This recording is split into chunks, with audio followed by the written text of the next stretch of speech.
அம்பேத்கர் பிறந்த தினத்தை ஒட்டி விடுதலை சிறுத்தைகள் கட்சி சார்பில் விருது வழங்கும் விழா சென்னை தேனாம்பேட்டை காமராஜர் அரங்கில் நடைபெற்றது. விழாவில் புதுச்சேரி முதலமைச்சர் நாராயணசாமிக்கு இந்த ஆண்டிற்கான அம்பேத்கர் சுடர் விருதை திருமாவளவன் வழங்கினார். பெரியார் ஒளி விருது ஓவியாவிற்கும், அயோத்திதாசர் ஆதவன் விருது கவிஞர் கலி பூங்குன்றனுக்கும், காமராஜர் கதிர் விருது ஹென்றி தியாகராஜனுக்கும் வழங்கப்பட்டது. காயிதே மில்லத் பிறை விருது தர்வேஷ் ரஷாதிக்கும், செம்மொழி ஞாயிறு விருது இளம் குமரனுக்கும் வழங்கப்பட்டது.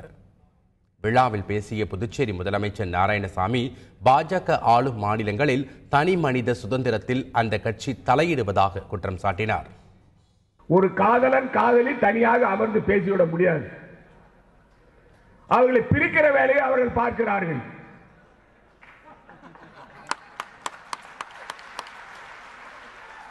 அதற்கு அவருடைய காவல்துறையை பயன்படுத்துகிறார்கள்.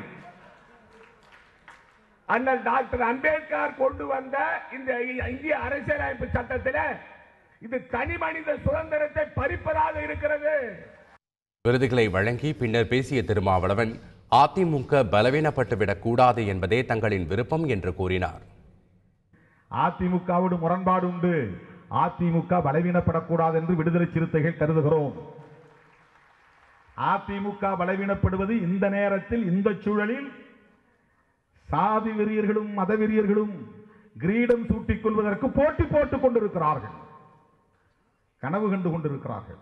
அவர்களால் சாதிக்க முடியாது என்றெல்லாம் நாம் நினைத்து விடக்கூடாது. என்ன அவங்களுக்கு இங்க பர்சன்டேஜ் இருக்கு, அவங்களுக்கு என்ன இங்க பேஸ் இருக்கு, அவங்களால என்ன செய்ய முடியும் என்றெல்லாம் நாம் தவறாக குறைத்து மதிப்பிட்டு விடக்கூடாது. அவர்கள் கையில் மிகப்பெரிய அதிகாரம் இருக்கிறது. எதை வேண்டுமானாலும் அவர்களால் செய்ய முடியும்.